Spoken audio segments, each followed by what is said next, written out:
White versus brown bread, alin ang dapat mong kainin? Sa lumalagong merkado para sa mga organikong produkto, mayroong malawakang pagkalito kung aling produkto ang pipiliin. Ang parehong dilema ay mahusay sa pagpili ng uri ng tinapay. Puting tinapay o brown bread. Hindi sigurado ang mga tao kung alin ang kakainin para manatiling malusog. Ang ilang mabilis na katotohanan tungkol sa dalawang uri ng tinapay at kung alin ang dapat kainin upang manatiling malusog, ay ibinigay sa ibaba. Puting tinapay. Ang puting tinapay ay gawa sa pinong harina ng trigo na walang maibibigay para sa katawan. Sa proseso ng paggawa ng puting tinapay, ang bran at mikrobyo ng trigo ay inaalis mula sa harina ng trigo at ang potassium bromate, benzoyl peroxide o chlorine dioxide gas ay ginagamit para sa pagpapaputi upang makabuo ng kaputian. Ang potassium bromate ay lubhang mapanganib kung natupok sa malalaking dosis. Ginagamit din ang chlorine dioxide bilang isang pestisidyo at itinuturing na mapanganib sa kapaligiran. Kapag ang isang malaking halaga ng puting tinapay ay natupok, ang pinong carbohydrates ay bumubuo ng mataas na antas ng insulin kaya na nagreresulta sa mas mataas na pagkakataon ng pagtaas ng timbang. Sa kabila ng pagiging popular sa buong mundo, ang puting tinapay ay lubhang hindi malusog para sa iyong katawan. Ito ay ganap na walang mga sustansya at ito ay nakakapinsala tulad ng table sugar para sa digestive system.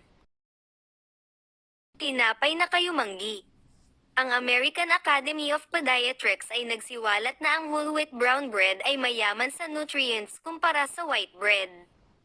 Ang isang pangunahing kadahilanan na nag-aambag sa nabanggit na katotohanan ay ang dami ng hibla na nasa whole wheat brown bread.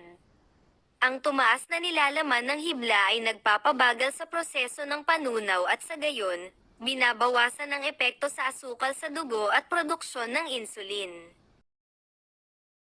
Ang iba pang nutrients na nasa brown bread ay kinabibilangan ng bitamina B6, E, folic acid, zinc, copper at manganese. Ang brown na tinapay ay may mas kaunting calcium kumpara sa brown na tinapay. Sinasabi ng maraming mga tagagawa na gumagawa sila ng brown na tinapay na may parehong dami ng calcium tulad ng sa puting tinapay. Ang whole wheat bread ay naglalaman ng phytonutrient na tinatawag ding mga ligna ng halaman na naobserbahan upang maprotektahan laban sa mga sakit sa puso at kanser sa suso.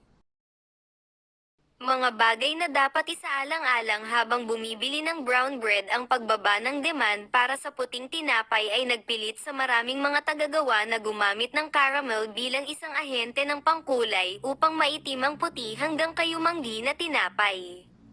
Kaya't kailangang maingat na hanapin ng mga mamimili ang mga sangkap na binanggit sa pakeng upang matiyak na tama ang kanilang binibili na produkto. Mahalagang suriin ang unang sangkap upang makita kung ito ay whole wheat o whole meal flour. Kung ginamit ang salitang pinayaman, nangangahulugan ito na ang parehong harina na ginamit para sa puting tinapay ay ginagamit. Hanapin ang tinapay na may pinakamababang sangkap upang matiyak na nakakakuha ka ng pinakamataas na nutrients at napakakaunting additives. Gayun din, siguraduhin na ang dami ng mga sumusunod na sangkap ay tulad ng ibinigay sa ibaba. Ang sodium ay dapat na mas mababa sa 401 miligramo. Ang saturated fat ay dapat na 1 gm at ang fiber ay kailangang 4 gm bawat dalawang hiwa ng serving. Upang tapusin, pagdating sa organic at fitness-oriented na mga sitwasyon, ang kayumanggi ay palaging mas mahusay kaysa sa puti. Disclaimer, ang nilalamang ito kasama ang payo ay nagbibigay lamang ng generic na impormasyon. Ito ay sa anumang paraan ay hindi isang kapalit para sa isang kwalipikadong medikal na opinyon. Palaging kumonsulta sa isang espesyalista o sa iyong sariling doktor para sa karagdagang impormasyon. Hindi inaangkin ng LCT ang responsibilidad para sa impormasyong ito.